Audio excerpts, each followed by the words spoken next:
दरभंगा में खुलेआम यातायात थाना की पुलिस चला रही है मनमानी। दरभंगा शहर के सभी चौक से वन वे में गाड़ियां चलती है, इसे रोकने वाला कोई नहीं लग रहा है। ऐसा मानो वन वे है ही नहीं। ऐसा ही मामला दरभंगा शहर से आई है, जहां घंटों जाम में एम्बुलेंस के साथ साथ पुलिस की गाड़ी फंसी रही। आपको बता दें, लेकिन कोई पुलिस वाले नज़र नहीं आए। आखिर यातायात थाने की पुलिस कर क्या रही है? जिस पोस्ट पर सिपाही तैनात है, उस पोस्ट पर ही घंटों जाम लगा रहता है।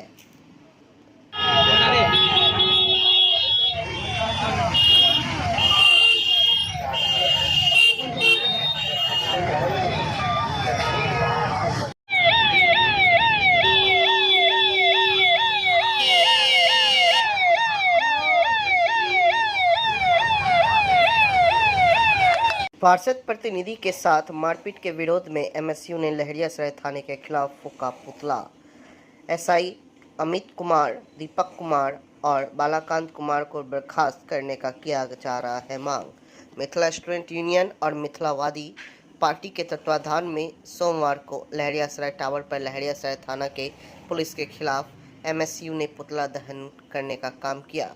बताते चले कि रविवार को वार्ड नंबर 40 की पार्षद पूनम देवी के पुत्र अविनाश सहनी एक मामले को लेकर थाने पर पहुंचे थे, जहां उनके साथ लहरियासराय थाने के पुलिसकर्मी ने मारपीट कर बुरी तरीके से जख्मी कर दिया। अविनाश के शरीर पर कई जगह चोट के निशान मौजूद है। इस बाबत अविनाश सहनी ने बताया कि उनके वार्ड की एक लीची विक्रेता महिला पर किसी व्यक्ति ने एफआईआर कर दिया, जिसको लेकर जानकारी लेने के लिए अन्य लीची विक्रेता महिलाओं के साथ थाने पर पहुंचे, जहां पर थाना प्रभारी के नहीं होने के कारण उनसे फ़ोन पर बात किया। थाना प्रभारी ने उन्हें किसी लवली जी से मिलकर बात करने की कही बात। थाने के अंदर जा ही रहा था कि अचानक से एसआई अमित कुमार, दीपक कुमार, बालाकांत कुमार ने अन्य पुलिसकर्मियों के साथ आकर बेरहमी से मारपीट शुरू कर दिया। अभी तक नहीं समझ पाया हूं कि उन लोगों ने ऐसा क्यों किया। इसी बीच वार्ड नंबर 20 और 30 लीची विक्रेता महिला वहीं मौजूद थी, जिनके सामने मुझे बिना किसी गुनाह के बुरी तरीके से मारपीट कर अंदर बंद कर दिया। संगठन के साथी के पहुंचने के बाद वहां से छोड़ा गया। एक पार्षद प्रतिनिधि के साथ बिना किसी गुनाह के इस तरह का व्यवहार करना कतई उचित नहीं। पुराने इससे पहले के साथियों ने स्पष्ट तौर पर कह दिया सारी बातें।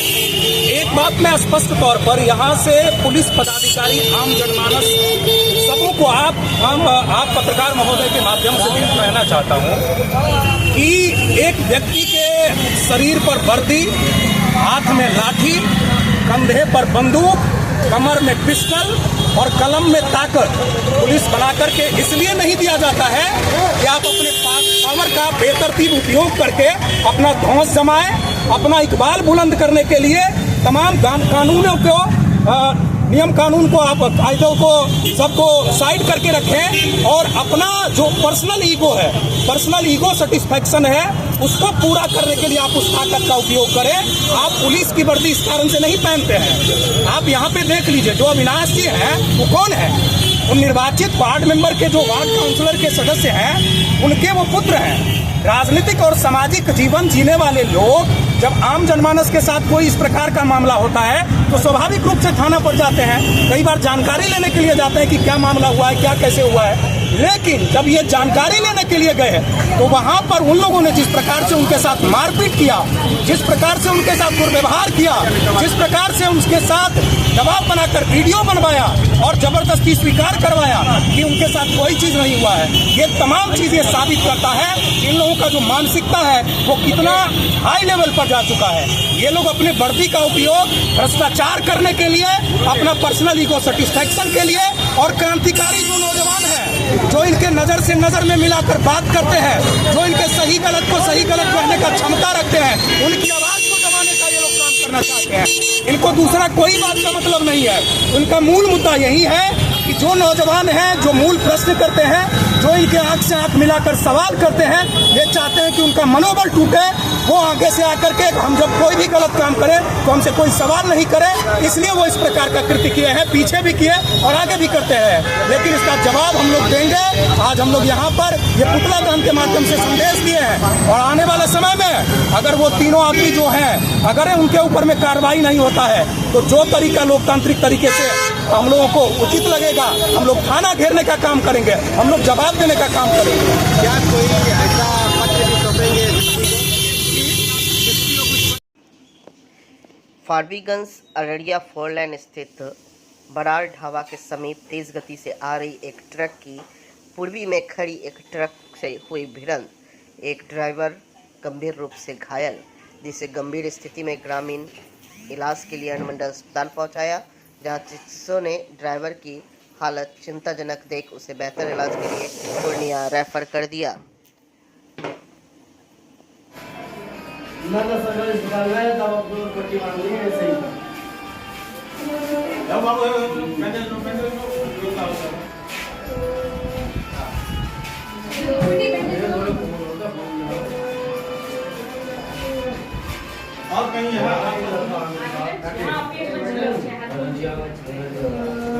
क्या नाम हुआ आपका? मदन कुमार मंडल। ये जो एक्सीडेंट हुआ कहाँ पर हुआ है? ये बड़ा ढाबा के पास कॉलेज चौक से आगे।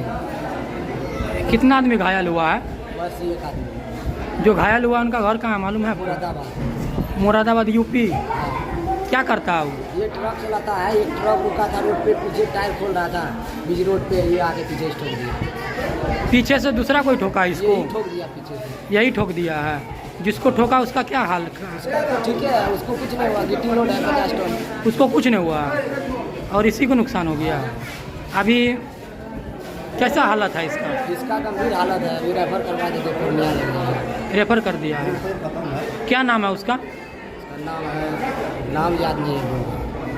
आप कौन हुए? उसका कोई लगते हैं? कोई नहीं, बस ऐसे मदद कर रहे हैं। आपका घर? ढोलवज्जा वार्ड नंबर 4।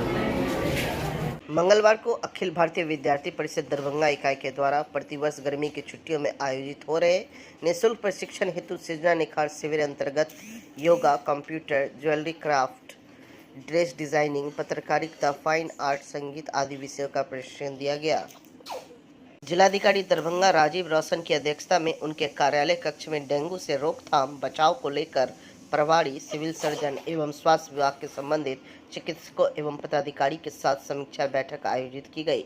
बैठक में जिलाधिकारी ने शिक्षकों के माध्यम से सभी स्कूल बच्चों के डेंगू के बारे में जागरूक करना, प्रार्थना सत्र में बच्चों को डेंगू के लक्षण और बचाव के बारे में जागरूक करना, प्रभात फेरी के माध्यम से विद्यालय के आसपास के क्षेत्र में जागरूकता फैलाना तथा बच्चों के कॉपी के माध्यम से डेंगू के लक्षण एवं बचाव की जानकारी अभिभावक तक पहुंचाने का दिशा निर्देश संबंधित पदाधिकारियों को दिए।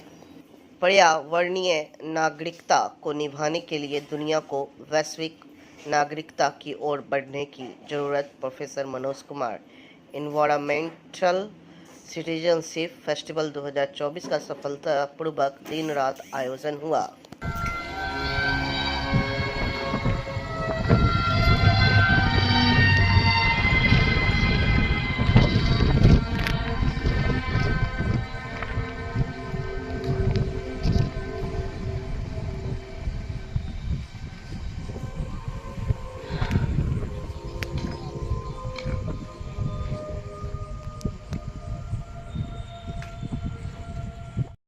और बोलो।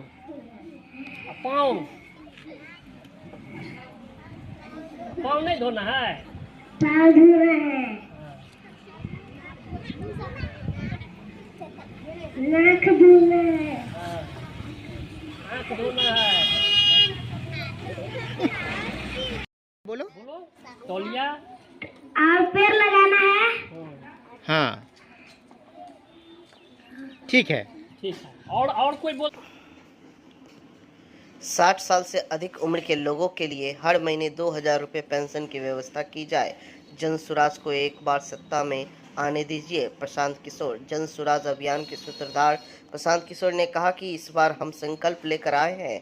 हमने किसी नेता और दल का नहीं, आपका हाथ पकड़ा है, आपके बच्चों का हाथ पकड़ा है। 2 साल में जैसा आप दही को मत कर मक्खन निकालते हैं, वैसे ही समाज को मत कर, बिहार को मत कर ऐसे लोगों को निकालेंगे जिसको आपके आशीर्वाद और वोट से जिता कर लाएं और जनता का राजा बनाएं।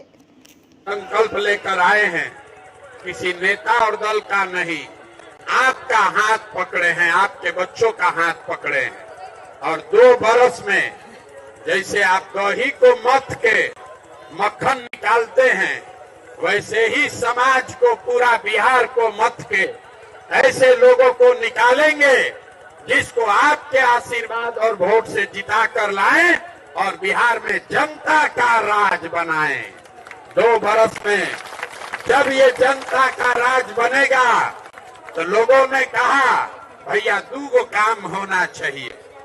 तो पहला संकल्प है, नाली गली बने चाहे मत बने, स्कूल अस्पताल जब सुधरेगा तब सुधरेगा, लेकिन साल भर के अंदर अपने अपने आंचल में बांध लीजिए इस बात को, साल भर के अंदर जितना आपके घर का सामान गया है बाहर मजदूरी करने, और जो बच्चे यहाँ बेरोजगार बैठे हैं उनको नौकरी मिले चाहे न मिले, कम से कम 10 से 15 हजार रुपया के रोजी रोजगार का व्यवस्था यही बिहार में करके उनको दिया जाएगा।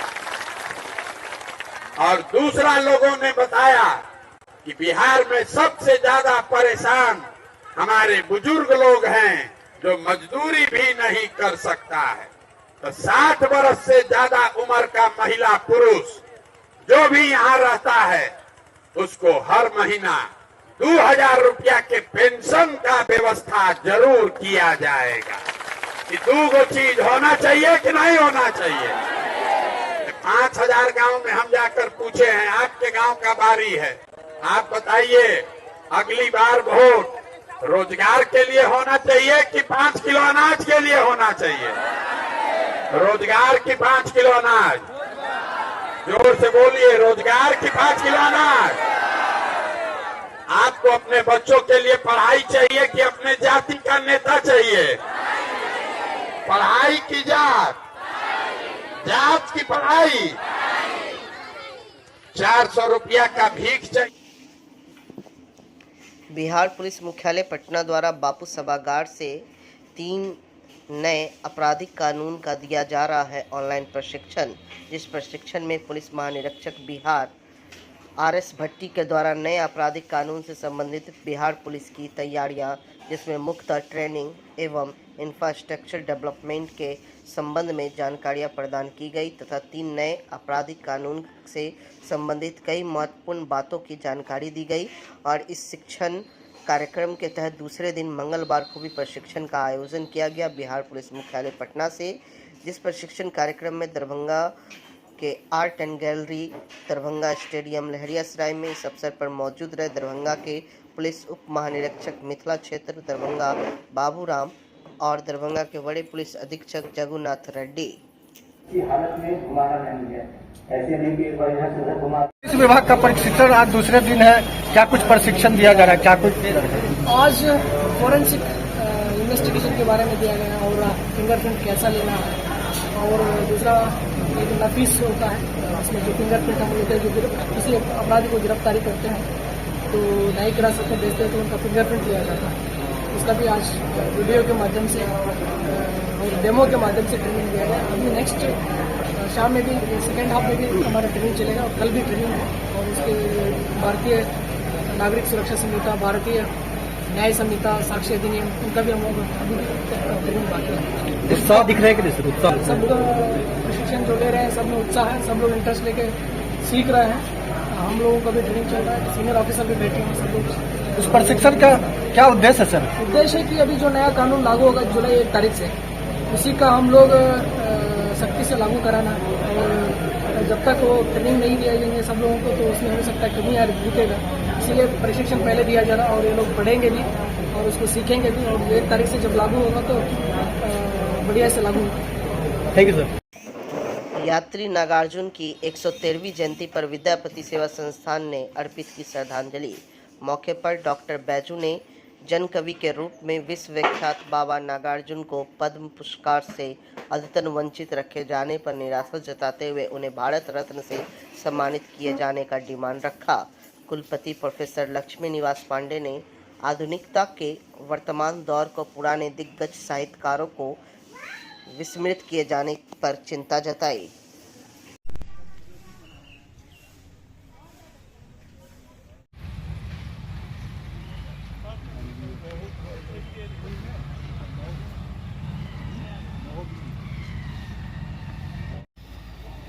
बाबा नागार्जुन यात्री जी विश्व कवि छला, साहित्यकार, गीतकार, पत्रकार, कथाकार, नाटककार, राष्ट्रपति द्वारा पुरस्कृत छला और आई से प्रगतिवादी साहित्यकार छला। जना ही संस्कृत में छन, तना ही मैथिली में छन, तना ही हिंदी में छन, तना ही बंगला में छन और बौद्धिस्ट साहित्य के प्रणेता छला देश में। हम संपूर्ण मिथिला दिश आई हुनका श्रद्धा सुमन 8.5 करोड़ मिथिलावासी के तरफ से 1 अरब 40 करोड़ देशवासी के तरफ से हम हुनका श्रद्धा सुमन अर्पित करै छियनि, श्रद्धांजलि दै छनि और मांग करै छी भारत सरकार से जे एते पैघ साहित्यकार एकरा पद्म भूषण पद्मश्री से सम्मान करिए। बाबा नागार्जुन के बारे में बैजू बाबू साहित्यकार चला है, संगीतकार चला है, प्रगतिशील लेखक चला है, बीसी साहब से वो अहाँ के विस्तार से बतेला। लेकिन सबसे पैघ चीज आ सबसे पहिल चीज बाबा छलखिन हैं दरभंगा जिला किसान सभा के पहिल अध्यक्ष 1943 में जहन देश के आंदोलन आज़ादी आंदोलन के लड़ाई चल रहा छले और नीलहे के खेती के विरुद्ध अंग्रेज के खिलाफ जो गोलबंद हुई छले ओहिमे पूर्णा दरभंगा जिला के वो पहिल संस्थापक किसान सभा के अध्यक्ष पंचोब गाँव में चुनाव भेल रहे, ओते वो 43 ईस्वी में भेला और तकर बाद से वो आज़ादी आंदोलन में सक्रिय भूमिका निभेला। आई हुनके किसान सभा के दरभंगा जिला के अध्यक्ष के रूप में हम उनका नमन करै छियन और श्रद्धांजलि अर्पित करैत हुनकर जे देखायल रास्ता छै तै के ओहि आंदोलन के आगू बढ़वा के संकल्प के साथ उनका फिर से हम श्रद्धांजलि अर्पित करें। दैनिक वेतनभोगी वनकर्मी संघ के बैनर तले वन सुरक्षा कर्मियों को लंबित बकाया मजदूरों का भुगतान करने वर्षों से कार्यरत दैनिक संविदा अनुबंध पर कार्यरत कर्मियों की सेवा स्थायी करने, वन विभाग में वृक्षारोपण मजदूरी घोटाला की उच्च स्तरीय जांच कराने, ठेकेदार प्रथा पर रोक लगाने सहित 6 सूत्री मांगों को लेकर बिहार सरकार पर्यावरण एवं वन विभाग मिथिला वन प्रमंडल दरभंगा के कार्यालय प्रमंडल में वन प्रमंडल पदाधिकारी के समक्ष धरना प्रदर्शन कार्यक्रम का आयोजन किया गया। वही इस प्रदर्शन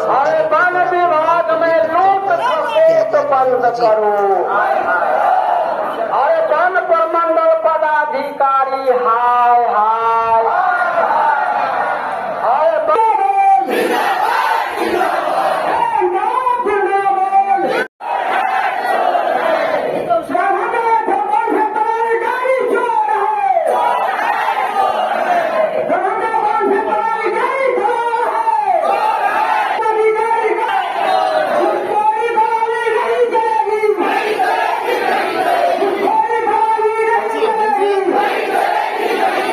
मैं प्रमंडलीय मंत्री हूं और मधुबनी जिला मेरा निवास है।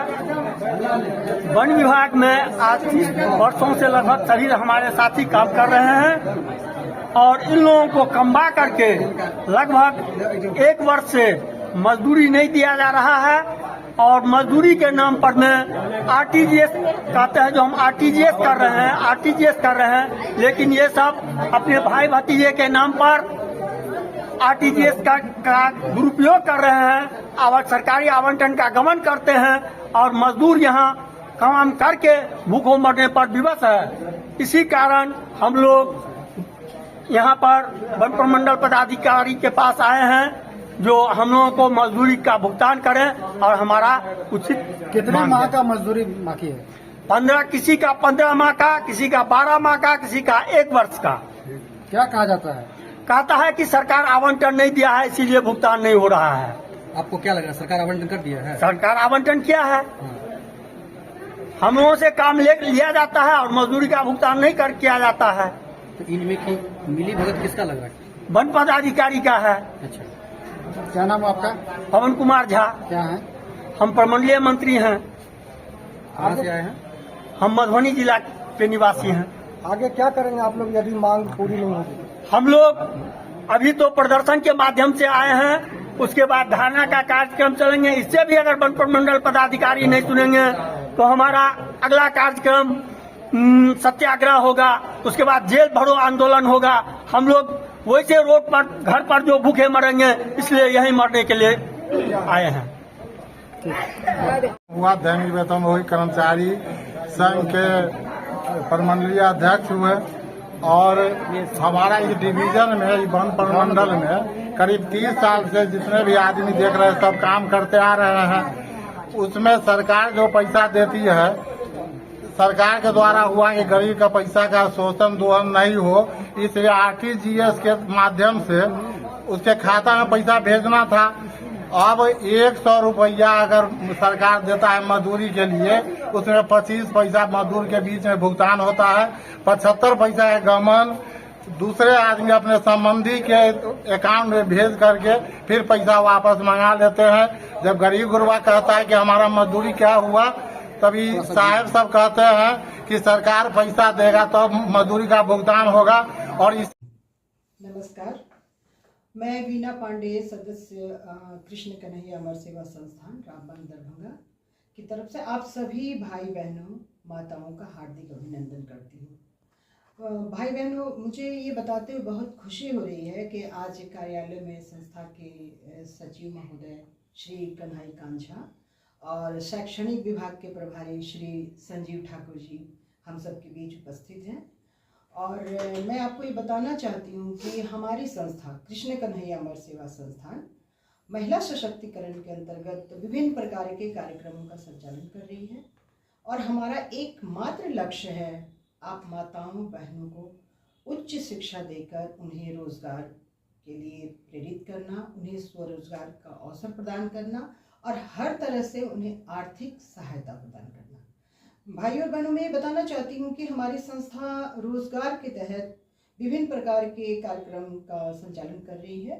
इसके तहत हम महिलाओं को रोजगार देने के लिए विभिन्न प्रकार के पहले प्रशिक्षण कार्यक्रम चला रहे हैं, गारमेंट उद्योग भी चला रहे हैं। प्रशिक्षण कार्यक्रम में हम महिलाओं को मिथिला पेंटिंग, मधुबनी पेंटिंग, सिक्की आर्ट, पेपर मैशिंग आर्ट और बहुत तरह के विभिन्न प्रकार के हस्तशिल्प कलाओं का प्रशिक्षण दे रहे हैं।